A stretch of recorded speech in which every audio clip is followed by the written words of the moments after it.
I was sharing with Kenneth a while ago how not too often, not too many times a year do I preach to the day of the year. I usually I'll have a nativity message at Christmas and a crucifixion, resurrection message on Holy Week, and then I preach Mother's Day typically. One time I went to London I was there on the second Sunday in March, but nobody told me they celebrate Mother's Day 2 months early, so I ended up preaching to it after the sermon.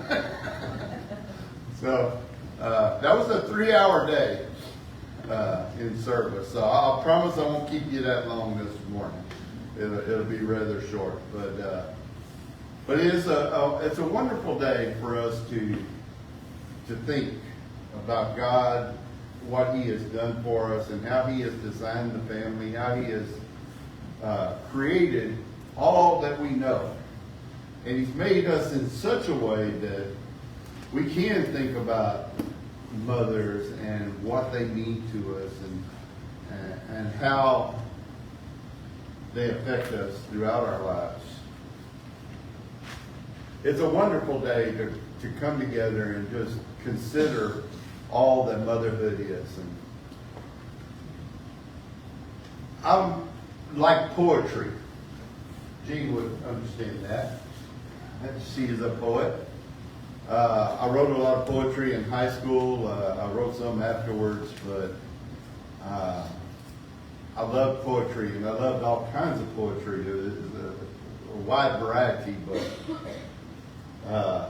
one of my favorites, and this may sound strange to you, but I used to love to read Edgar Allan Poe and his poetry in particular.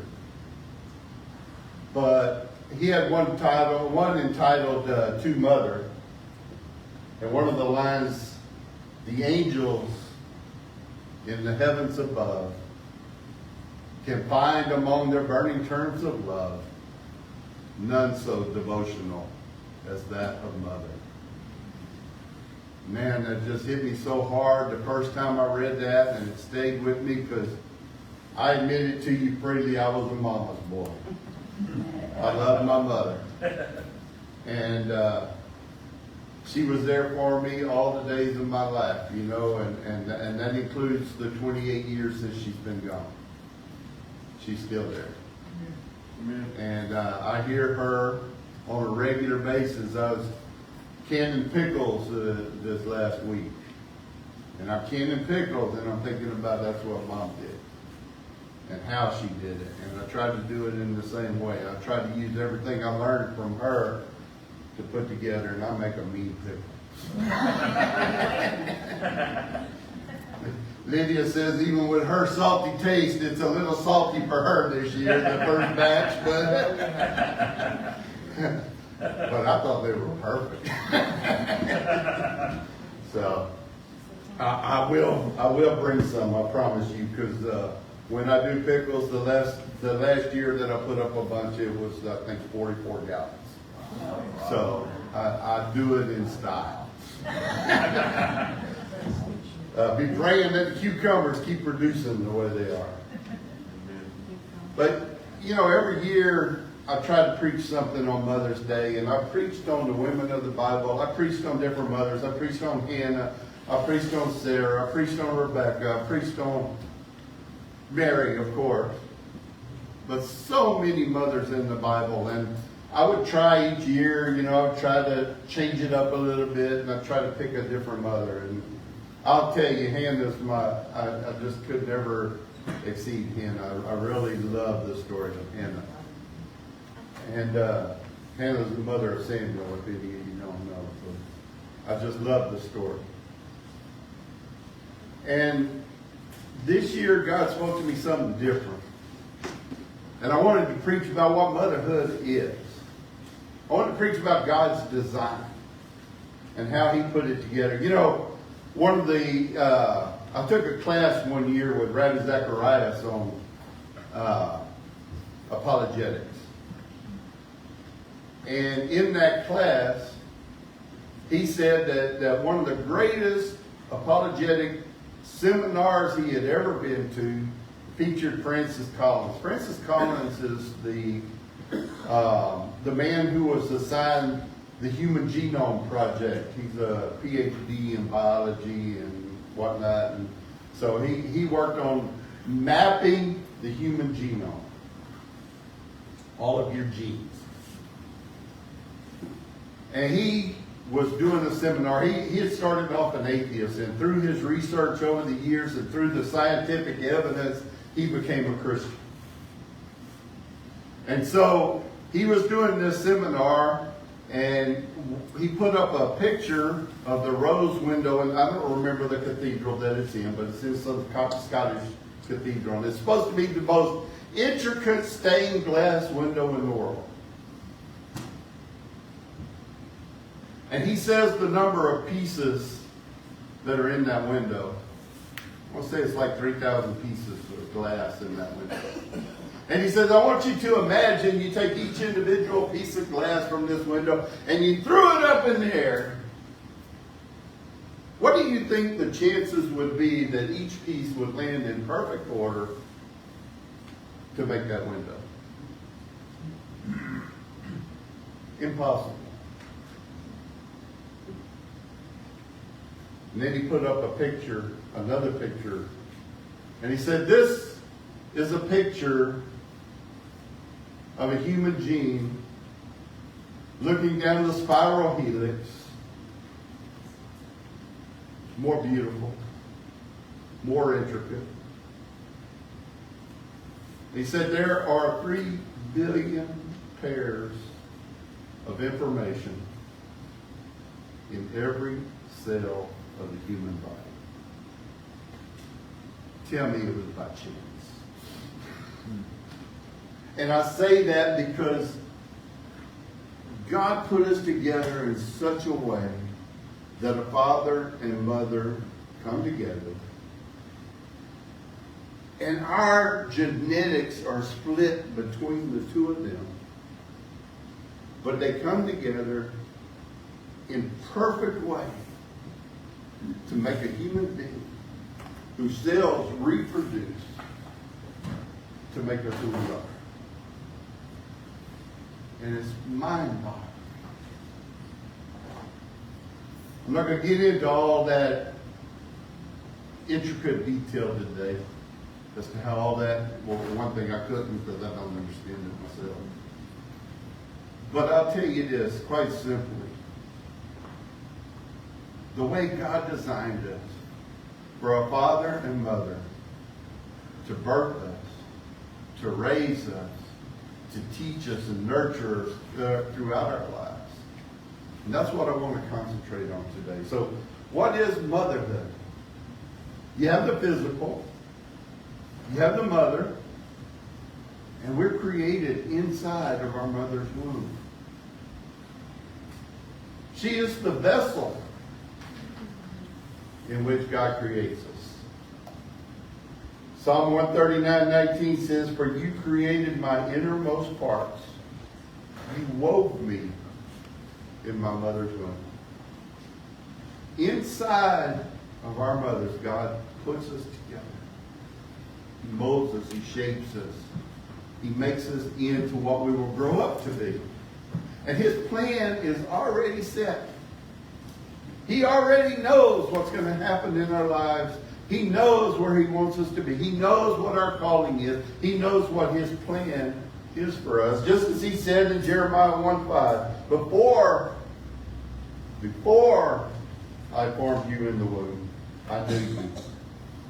And before you were born, I consecrated you. I blessed you. I set you aside.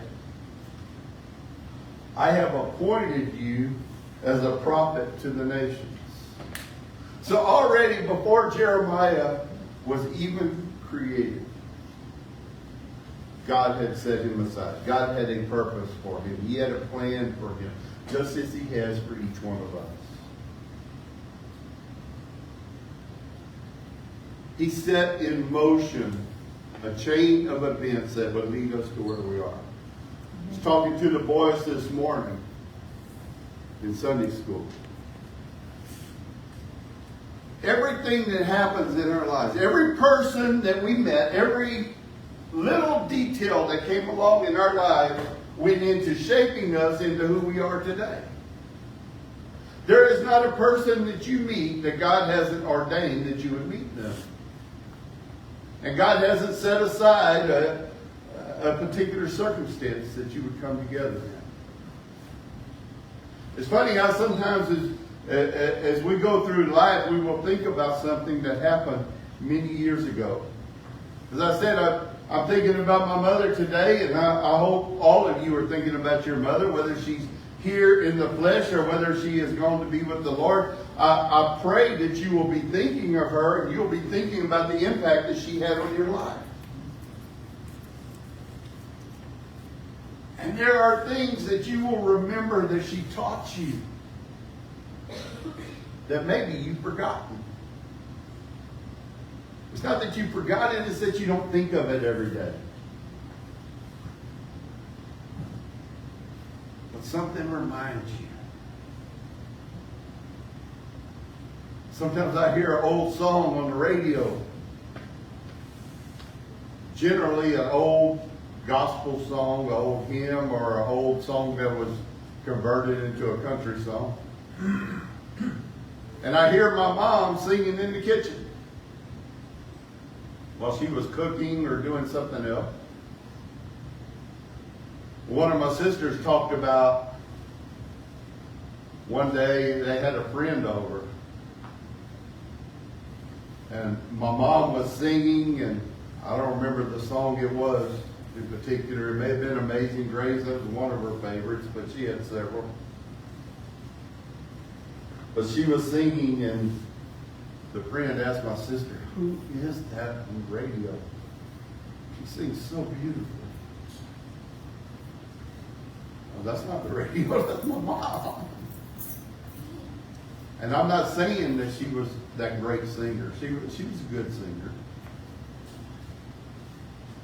But when she sang for the Lord, she had such a love for it. It came out. Her emotions came out in the song.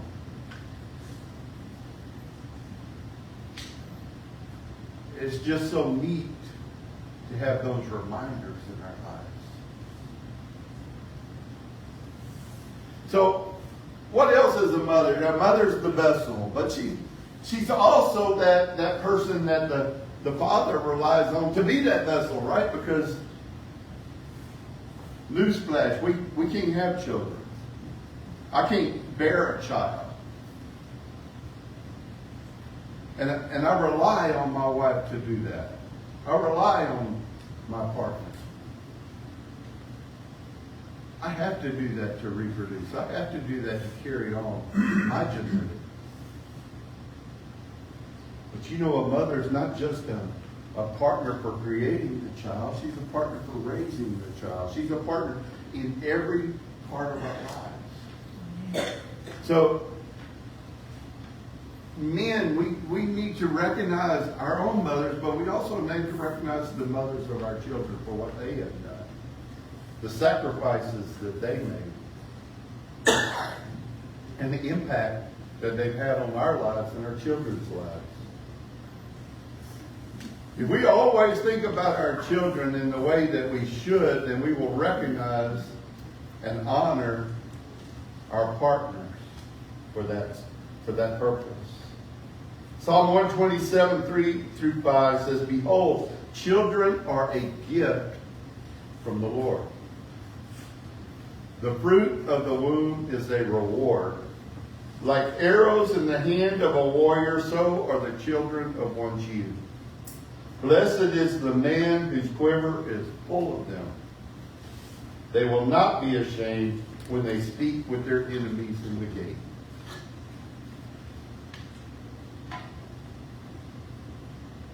I thank you, Lydia. I won't say you were a perfect mother. There is no such thing. Nor is there a perfect father, except for our Lord in heaven. But I thank you for the sacrifice you made to raise our children, to bring them up in the way that they should go. And I see them now living lives, and we don't always agree with them. But they love God. And they love people. And they treat others with respect. They stay out of trouble. It's because they were raised that way. You know, the first woman was named Eve.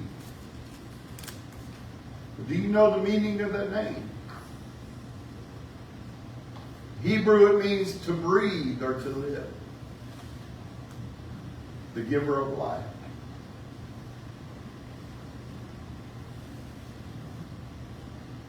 It's appropriate that God would name that woman that. And that life begins in her womb. We often say that a wife gave her husband children from a man's perspective. I often thought how neat it would be to know, to feel that. It's a jealousy we feel sometimes. And other times I'm thankful that was the other half of our partnership that bore that. Because I know it's difficult. I know it's difficult, but we come together and we share that together. We walk through, and I remember the times of pregnancy, and you walk with one another. You do for one another. I did a lot more for her when she was pregnant than I did at other times. I'm ashamed to say that sometimes because I should be attentive to her more. But at the same time, I'm glad I was there for her then. Because it drew us together. It drew us together with the child. And then the child knew me as a result of that time we spent together.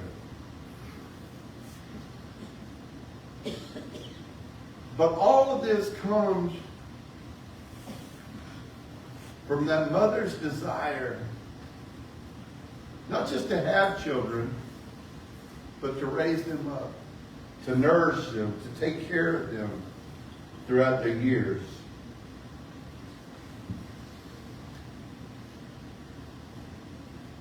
It doesn't stop with birth. Birth is the beginning. And true motherhood is about so much more than that. There are mothers who never bore a child physically, but they're just as much mothers because they love and they nurture and they take care of, they see to the family. Because the deepest part of being a mother, I think, is explained and talked about in Proverbs 31, 27 through 29. She watches over the activities of her household and does not eat the bread of idleness. Her children rise up and bless her. Her husband also, and he praises her, saying, "Many daughters have done nobly, but you excel them all." We see our wives, we see the mother of our children as being the most exceptional person. And we see that because they've taken care of what's most precious to us, our children. They've taken care of them when we've been at work or we've been busy with other duties that we needed to perform. They were there. And even when we were there with them, we were partners. They were there also. And they saw to all of those needs. When I came in from work and I wasn't feeling all that great, or I was grumpy or whatever, Lydia would have my back. She'd take extra care of the children so that I could go off and get my rest and recover from the day. And vice versa. It's a partnership that we engage in between fathers and mothers. And that's explained further in Proverbs 1, 8, and 9. Listen, my son, to your father's instruction, and do not ignore your mother's teaching. For they are a graceful wreath for your head and necklaces for your neck.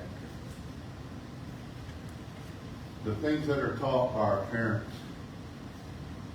they're what dresses for our lives, what prepare us going forward. We're garnished with the things that they have taught us. As we go through life and we speak to people, people recognize us by what we were taught as we were children. I hope that in some way I honor my parents by the way that I behave.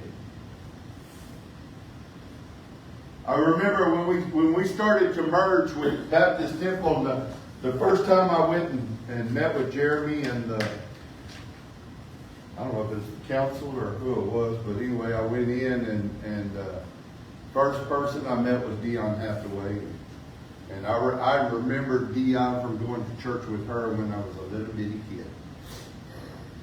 And it was so exciting to meet her and to talk to her and tell her how I remembered her, how she had impressed me so much as a child. And then when Elder Clackman said, yeah, I know your parents. My son played ball for your dad. And I remember Mac. And she was talking about what great parents I had. The point is that those are reminders of who they were and what I need to live up to or try to live up to. I need to be that person. I want to be someone that as my children go out into the world, or they're already out in the world, now my grandchildren are going out in the world. But people say, I knew your dad, I knew your grandpa, I knew this person. He's a good man. And he loved the Lord. That's what I want him to say.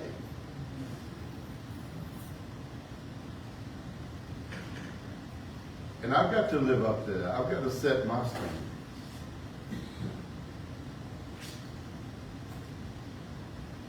You have to set yours. You have to decide who you want to be, but keep in mind who you were raised to be. What was it that you were taught as a child? I know many of you, a lot of families here, so I know a lot of your well, I don't know your parents necessarily. I know your children more than anything. But we reflect on each other. You know, God gave His command in Deuteronomy 5:16. He said, honor your father and your mother just as the Lord your God has commanded you, so that your days may be prolonged and that it may go well for you on the land which the Lord your God is giving you. So it's up to us to honor our folks, to honor those that God put in our lives to teach us. And how do you honor them? You know, there are people that say it's all about obedience, obey. It's not about obeying. It's about honoring. It's about remembering who they were, their love for the Lord, and showing that same kind of love yourself. It's about being respectable of yourself. Being respectable so that the world will see you as,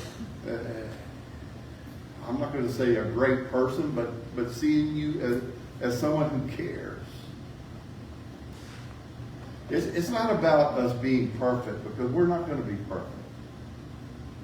But it's about us being loving, being caring.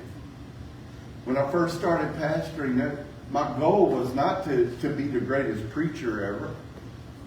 My goal was not to have a congregation of 3,000, 4,000 people.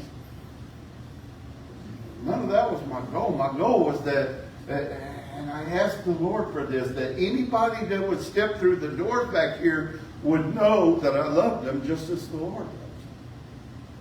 That they would feel God's love when they walked into the church that I was pastoring. I don't care about anything else. But they feel that love. And they know that is God. He loves you with such a passion. When you think about this, my greatest thought of God and the thing that humbles me the most and really makes me feel so attached to Him is to realize, and I've told you I've studied apologetics, so scientists now say that there are 1 billion galaxies with 1 billion stars in each galaxy. The vastness of the universe is something that it couldn't even be imagined. And it still really can't. We really still can't understand the totality of the universe. And yet the Bible says that God holds the entire universe in the palm of His hand. God is so large and so powerful that He holds the whole universe in the palm of His hand. And He looks through those 1 billion stars. And He looks into the Milky Way. And then through the Milky Way, He looks through all the stars. And He looks to the sun. And then in that solar system, He looks through and He finds the earth. And this giant ball, as we see it, that we call Earth, is this tiny speck of sand in the grand scheme of things. And God looks into that and He sees Mike Garrett. Through all of that, He sees me. Through all of that, He sees Bobby Ellinger. Through all of that, He sees Bobby Walton. And He designs and plans our lives. God, as large and as powerful as He is, as almighty as God is, He loves you. He loves you. He knows. He knows how many hairs are on your head. Do you care how many hairs are on your head? I can't keep up. I didn't ever care. I shaved them all off at one time. I didn't care. But God kept count. I say that to say that He loved me more than I loved myself. He cared more about things that I thought were unimportant than I ever cared about. That's how much He loves you. And He loved you enough to put you with that person, that mother, that would raise you up to be who you are today. He cared enough about you to make that happen for you. To make you who you are. And when you consider that, how can you say no to God? How can you say, God, I don't have time for you today?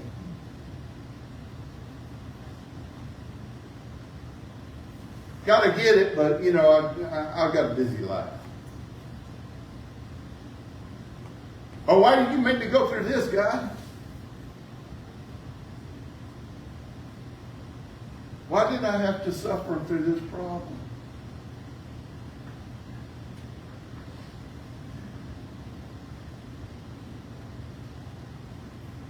I once considered why my parents passed as young as they did.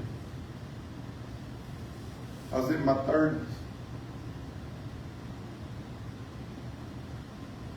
God's never let me feel sorry for myself for very long. I was feeling bad for myself when my mom passed, and I said, God, you know, I'm just in my 30s. And my parents have passed. And, you know, I'm alone. I don't have that sage of advice anymore. You know, I don't have these people to go to and seek this out. Why did you have to take them this young in my life? And God said,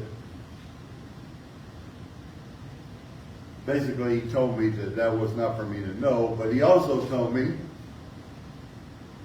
that there were many people who never knew their parents.